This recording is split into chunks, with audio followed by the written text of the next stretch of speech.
నమస్తే, welcome to our channel. మాజీ ముఖ్యమంత్రి వైసీపీ అధినేత జగన్మోహన్ రెడ్డి పూర్తి భ్రమల్లో మునిగి తేలుతున్నారా, లేక ఆయనకు రిపోర్టులు సరిగా అందించడం లేదా? గ్రౌండ్ లో ఉన్న పరిస్థితిని ఆయనకు ఉన్నది ఉన్నట్లుగా చేరవేయడంలో వైసీపీ నేతలు జాగ్రత్త పడుతున్నారా, లేక ఆయనను మోసం చేస్తున్నారా?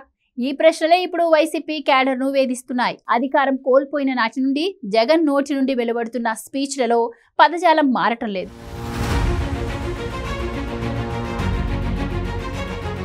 ఇప్పటికీ ఆయన తాను తన మేనిఫెస్టోలోని 100% అమలు చేశానని, ప్రజలకు బటన్ నొక్కి లక్షల కోట్లు పంచిపెట్టానని, ఇటు కూటమి సర్కార్ మాత్రం హామీలను అమలు చేయటం లేదని ఎద్దేవా చేస్తున్నారు. కొత్త ఏడాది కొత్తగా లండన్ వెళ్లి వచ్చిన తర్వాత అయినా జగన్ తన రూటు మార్చుకుంటారని, కూటమి సర్కార్ పై సద్విమర్శలు చేస్తారని ఆశించారు అంతా. కానీ జగన్ అదే డప్పు కొట్టుకుంటున్నారు. కూటమి సర్కార్ సూపర్ 6 ను పట్టించుకోవటం లేదని, ఆయన బిర్యానీ పెడితే కూటమి ప్రభుత్వం కనీసం పలావు కూడా వడ్డించడం లేదని విమర్శిస్తున్నారు. అంతేకాదు, తన లిక్కర్ పాలసీ అద్భుతమని, ప్రైవేటు వ్యక్తులకు భాగస్వామ్యం లేకుండా ప్రభుత్వమే దగ్గరుండి మరీ పంపిణీ చేసిందని, దీనిలో ఎలాంటి అవకతవకలు లేవని అన్నారు వైసీపీ అధినేత.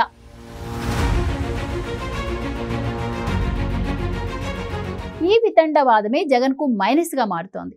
నాణ్యత లేని లిక్కర్తో వేల మంది ప్రాణాలు తీసేశారని నేటి ప్రభుత్వం ఆధారాలతో సహా వివరిస్తుంటే, జగన్ మాత్రం తాను శుద్ధపూస సుప్పిని సంప్రదాయని అన్నట్లుగా మాట్లాడుతున్నారు. ఈ అంశంపై వైసీపీ శ్రేణులు సైతం జగన్ నిర్ణయాన్ని తప్పుపడుతున్నారు. ఈ తీరునే వైసీపీ సొంత క్యాడర్ తప్పుపడుతోంది.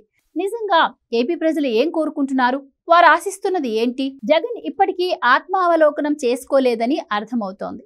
రాష్ట్ర విభజన తర్వాత ఏపీకి రాజధాని లేదు. రాష్ట్ర జీవనాడి పోలవరం నిర్మాణం ఇంచు కూడా పురోగతి లేకుండా 5 ఏళ్లు ఎలా నానబెట్టాడో ప్రజలంతా చూశారు. ఇక 3 రాజధానులతో జగన్ అమరావతిని ఎలా చంపాడో చూశాం. రోడ్లన్నీ గుంతలమయం చేశాడు. ఉద్యోగాలు రాకుండా, కంపెనీలు అడుగు పెట్టకుండా ఇష్టారాజ్యంగా వ్యవహరించాడు.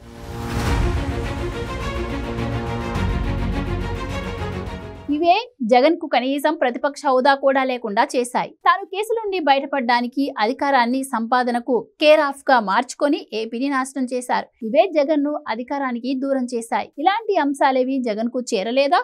ఆయనకు తెలీదా? తెలిసిన మేనిఫెస్టోనే హైలైట్ చేయాలనుకుంటున్నారా అనే ప్రశ్నలు ఉత్పన్నమవుతున్నాయి. కొందరు మాత్రం తాము జగన్ కు చెప్పినా వినడం లేదని, నవరత్నాల జపం తప్ప మరేమీ చేయడం లేదని వాపోతున్నారు. మరికొందరు మాత్రం జగన్ కు ఇంకా బుద్ధి రాలేదని, ఆయన ఇంకా మేనిఫెస్టో మోజులోనే ఉన్నారని అంటున్నారు. మొత్తం మీద ఆయన భ్రమల్లో ఉన్నారని అంటున్నారు ఇంకొందరు వైసీపీ నేతలు. మరి ఆయనను నిద్ర నుండి ఎవరు మేల్కొల్పుతారు? టోటల్ గా జగన్ 2.0 ఏమో కానీ భ్రమ 2.0 నుండి బయటకు రావాలని వైసీపీ నేతలే కోరుకుంటున్నారు. మరి భజనలకు అలవాటు పడిన ఈ వైసీపీ దేవుడు భ్రమల నుండి బయటకు వస్తారా?